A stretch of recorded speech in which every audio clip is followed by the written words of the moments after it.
Varicose veins కి సరైన చికిత్స కోసం సంప్రదించండి ఎవిస్ హాస్పిటల్. ఉపాసతామాత్మవిదః పురాణాః పరం పుమాంసం నిహితం గుహాయాం వయం యశోదా శిశుబాలలీలా కథాసుధా సింధుషు లీలయామః. భాగవత కథాసుధ తరువాయి భాగంలోకి వచ్చాం. మునులు ఋషులు వాళ్ళంతా చాలా కష్టపడి ఎక్కడో గుహల్లో కూర్చుని వేల కొద్ది సంవత్సరాలు తపస్సు చేసి అప్పుడు సాధిస్తారు భగవంతుడిని. ఎప్పటికో మధ్యలో ఏదైనా చిన్న పొన్న పొరపాట్లు చేసో ఎవరైనా వచ్చి డిస్టర్బ్ చేస్తే తమ తాలూకు తపశక్తిని కొంత వృధా చేసుకునో మళ్ళీ మొదటికి వెళ్తుంటారు, బ్యాక్ టు ద పెవిలియన్. ఎక్కడ మొదలెట్టామో అక్కడికే వెళ్తూ ఉంటారు. మనకి ఆ కష్టం లేదండి, మనం ఆ ఇబ్బంది ఏం పడక్కర్లా. ఏం చెప్తున్నారు చూడండి, యశోదా శిశువు యొక్క బాలలీలలు ఉన్నాయి కదా, వాట్లలో మనం ఈదులాడుతూ హాయిగా ఆడుకుంటూ మనం భగవంతుడిని తెలుసుకుంటాం. చాలా తేలిగ్గా ముక్తిని పొందే మార్గం ఏంటంటే కృష్ణ గాథలు వినడం, ఆయన లీలల్లో మైమర్చిపోవటమే మనకి ముక్తికి సోపానం. ఋషులంత కష్టపడక్కర్లేదట. లీలాసుకులు ఎంత కరుణతోటో మనకి శ్లోకం తెలియజేశారు. మీరేం కష్టపడి అవి ఇవి చదవకండి అమ్మా, చక్క బాలకృష్ణుడు లీలలు చదువుకోండి, జామ్మని వెళ్ళిపోతారు మీరు వైకుంఠానికి అని చెప్తున్నారు. అయితే ఒకసారట మనం ఇప్పటిదాకా రకరకాలు కృష్ణలీలలు విన్నామండి. రాసపంచాధ్యాయి కూడా అయిపోయింది. దాని తర్వాత కొంతకాలానికి మన నందుడు మొదలైనటువంటి యాదవ పెద్దలంతా కలిసి అంబికావనం అనే ఒక ప్రాంతానికి వెళ్ళారట. మంచి చక్కగా బళ్ళు అవి ఎక్కి వెళ్ళారు. ఆ అంబికావనంలో ఏంటంటే పశుపతి జాతర అని చేస్తారు. వీళ్ళ దగ్గర అన్ని గో సంపదే కదా, అన్నీ ఉన్నవన్నీ ఆవులే. ఆ ఆవులని రక్షించుకోవటం కోసం రకరకాల పూజలు ఇవి చేస్తారు. సో ఇంద్రయాగం చేద్దాం అనుకున్నారు, అది కాకుండా తర్వాత ఏం చేశారు వీళ్ళు, గోవర్ధన పూజ చేస్తే భగవంతుడు స్వయంగా గోవర్ధన రూపంలోనే పూజను స్వీకరించాడు. తర్వాత గోవర్ధన పర్వతాన్ని ఎత్తి వీళ్ళందరినీ ఇంద్రుని యొక్క వర్షం నుంచి కూడా కాపాడాడు. అయితే వీళ్ళ విధానంగా మామూలుగా అలవాటుగా చేసేవేవో కొన్ని పద్ధతులు ఉంటాయి, ఏ ఊళ్ళల్లో పద్ధతులు ఆ ఊళ్ళో ఉంటాయి కదా, అట్లా వీళ్ళు పశుపతికి జాతర చేస్తారట. ఎడ్ల బళ్ళు వేసుకుని అందరూ కలిసి వెళ్ళి అంబికావనం అని ఒక వనం ఉందట, అక్కడికి వెళ్తారు. వెళ్తే అక్కడ సరస్వతి నది ఉంది. ఆ సరస్వతి నదిలో స్నానం చేసి పార్వతీ పరమేశ్వరులని పూజించి వారికి తాము తెచ్చినంటే వీళ్ళ ఉన్న సంపద అంతా గో సంపదే కదా, పాలు పెరుగు వెన్న నెయ్యి మొదలైనవి సమర్పించి చాలా చక్కగా ఉత్సవాలు బాగా జరుపుకున్నారు. జాతర జరుపుకుంటే ఏమైంది, ఈయన ఇంకా చేశాడు, విప్రులకి ధేనువులు బంగారము వస్త్రాలు అన్నము కూడా విరివిగా దానాలు చేశారట. అయితే వీళ్ళు యాదవులు ఇన్ని దానాలు చేసి ఇంత పూజ చేశారు కానీ వాళ్ళు ఏమి తినరు, కేవలం నీరు త్రాగి నియమంగా ఉంటారట. అంటే ఆ పూటంతా ఉపవాసం ఉండి ఇంటికి వచ్చాక బహుశా భోజనం చేస్తారు.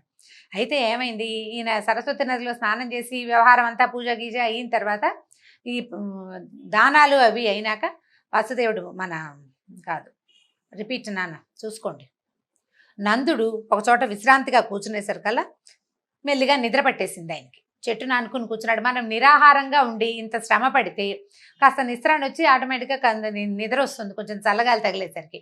చెట్టుకు అనుకుని నిద్రపోతున్నాడు. నిద్రపోతున్న నందుడిని చూసి ఒక మహాసర్పం ఒకటి చాలా పెద్దదట వచ్చి ఏం చేసింది, ముందు చుట్టేసింది, తర్వాత మింగడానికి ప్రయత్నించేసరికల్లా ఎవరైనా అమ్మోయ్ నాయనోయ్ బాబోయ్ ఎవరైనా నన్ను రక్షించండిరా అంటాడు. ఈయన కృష్ణ కృష్ణ నన్ను రక్షించమన్నట్ట. కొడుకుని పిలుస్తున్నాడు తండ్రి. ఎక్కడైనా పిల్లవాడు నాన్నని పిలుస్తాడు, నందుడు కూడా వాళ్ళ నాన్నని పిలవచ్చు, లేదా నాన్నని ఆక్రోశం చేయొచ్చు. ఆయన ఆక్రందన చేయటం లేదు, కృష్ణ కృష్ణ నన్ను రక్షించు విడిపించు అంటూ కేకలు పెట్టాడు. ఈ గోపాలురంతా విన్నారు, కృష్ణుడు ఎక్కడో ఆడుకుంటున్నాడు. వీళ్ళు ఏం చేశారు, మేల్కొని ఈ పాముని చూసేసరికల్లా దుడ్డుకర్రలు పట్టుకొచ్చారట. తర్వాత వంటలు చేశారు కదా, అంటే అన్నం దానం చేసినప్పుడు ఆ వంట పొయ్యిలో ఇంచి కొరువులు కొన్ని మండుతున్న దుంగలు కూడా పట్టుకొచ్చి పాముని ఎడ బాధేశారు. ఎంత కొట్టినా పాము దెబ్బలు తిన్నది కానీ ఈయన్ని మాత్రం వదిలిపెట్టలే నందుడిని.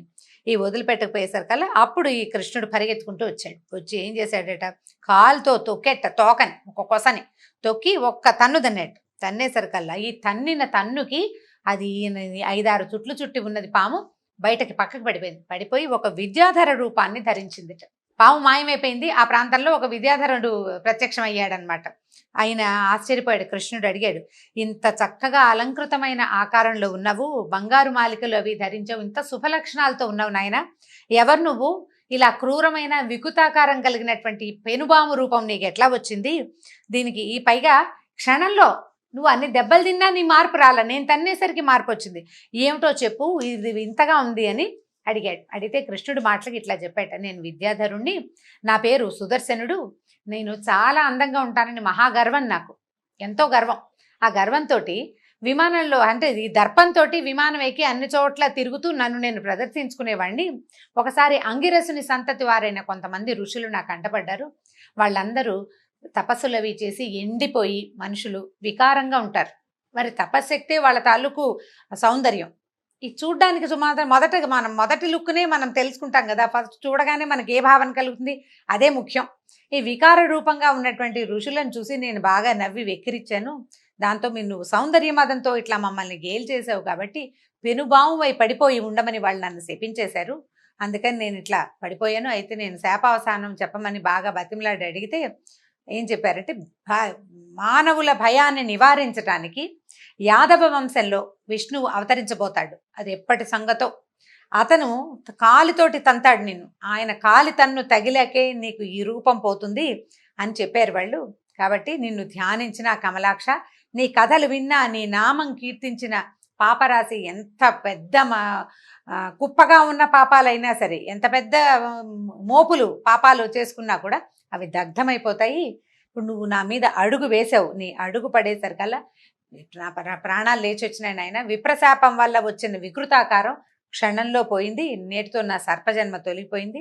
ఇంకా సెలవు తీసుకుంటానని సుదర్శనుడు విష్ణుమూర్తికి కృష్ణమూర్తికి నమస్కరించి వెళ్ళిపోయాడట. వీళ్ళంతా ఆశ్చర్యపోయారు. ఈయన తన్నిన తన్నుకి వాడికి రూపం మారిపోయిందే, ఎంత గొప్ప సంగతి అని ఈ దేవతా మహోత్సవం పూర్తయిన తర్వాత ఈయన్ని మెచ్చుకుంటూ, ఈ కృష్ణుడు మనతోటి ఉండటం వల్ల కదా ఇలాంటి విచిత్రాలు, మనం దైవలీలలు, అతిమానుషమైన లీలలు చూడగలుగుతున్నాము అని ఈ యాదవులంతా ఈ పిల్లవాడిని కీర్తిస్తూ ఉన్నారట. ఈయన వ్రతాలు అన్ని ఇక్కడ పూజలు అయిపోయిన తర్వాత చీకటి పడ్డాక అందరూ ఎడ్ల బళ్ళతోటి మళ్ళీ ఇంటికి దారి తీశారు. అయితే ఏమైందట, ఒక వెన్నెల రాత్రి బలరాముడు కృష్ణుడు స్వచ్ఛమైన వస్త్రాలు పూలదండలు ధరించారు, చందనం పూసుకున్నారు. అక్కడి నుంచి ఆ వెన్నెల రోజుల్లో ఈ పువ్వులు బాగా విరిసి ఉంటాయి. వాట్లలో ఉన్న తేనెని ఆస్వాదించిన తుమ్మెదలు జుమ్మని జంకారాలు చేస్తున్నాయట. సాయంకాలం అయ్యేసరికి చూడండి, మనకు కూడా పల్లెటూళ్ళల్లో కొంచెం అంతా సద్దుమణిగిపోగానే గుయ్యి అని వినపడుతూ ఉంటుంది. మన వాళ్ళు కీచురాళ్ల రోదంటూ ఉంటారు. కీచురాళ్ళు ఉంటాయి చెరువుల్లోనూ, వాట్లలో అదొక చిన్న పురుగు. అయితే ఏంటంటే, ఇలా విపరీతంగా చెట్లు ఉన్న చోట ఏమవుతుందంటే, ఈ వెన్నెల రోజుల్లో తుమ్మెదలు పగలే, మామూలు రోజుల్లో పగలు తిరుగుతాయి, రాత్రిళ్ళు కూడా తిరుగుతాయి వెన్నెలు ఉన్నప్పుడు. అంత తెరిపిగా ఉంటుంది. ఇళ్ళు వాకిళ్ళు పెద్దగా లేవు, పెద్దగా మేడలు మిద్దెలు లేవు, జనసంచారం ఉన్న సాయంకాలం చీకటి పడేసరికల్లా ఆహారాన్ని తీసుకొని అన్ని విశ్రమించేస్తారు జనం అంతా. కాస్త విహారానికి వచ్చే వాళ్ళే కొంచెం అటు ఇటు తిరుగుతుంటారు. కాస్త వెన్నెట్లో ఇళ్ళ వాకిళ్లలో, తర్వాత యమునా నది తీరాల్లోనూ కూర్చుని కబుర్లు చెప్పుకుంటారు, ఏమైనా ఆటపాటలు ఉంటాయి. తర్వాత ఈ వెన్నెల రోజుల్లో బాగా వీళ్ళు చక్కగా ఉత్సవాలు అవి జరుపుకుంటారు.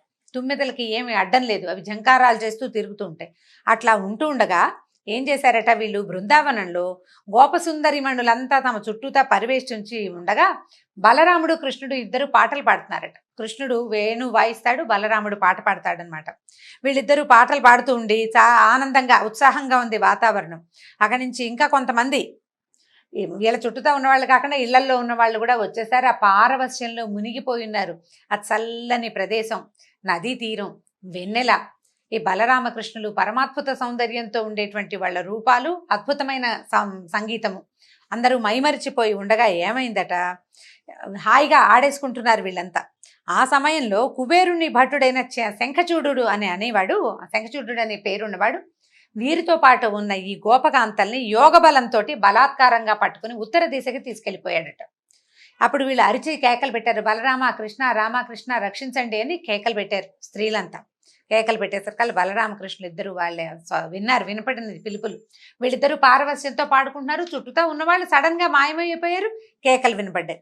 ఈ మహాబలవంతులైన అన్నదమ్ములు ఇద్దరు వెంటనే ఏం చేశారట, పక్కన ఉన్న మద్ది చెట్లని పెరికేశారు, భూమిలోంచి పెరికి చేత్తో పుచ్చుకుని ఎట్లా వెళ్ళారంటే కాలుడు మృత్యువు లాగా పరిగెత్తారట అతని వెనకాల. వెళ్ళి ఏం భయపడకండి అని చెప్పి ఆ గుహ్యకుడైన, అంటే ఈ విద్యాధరుడితోటి గంధర్వుడితోటి పోటీ పడ్డారు, పోట్లాటకి దిగారనమాట.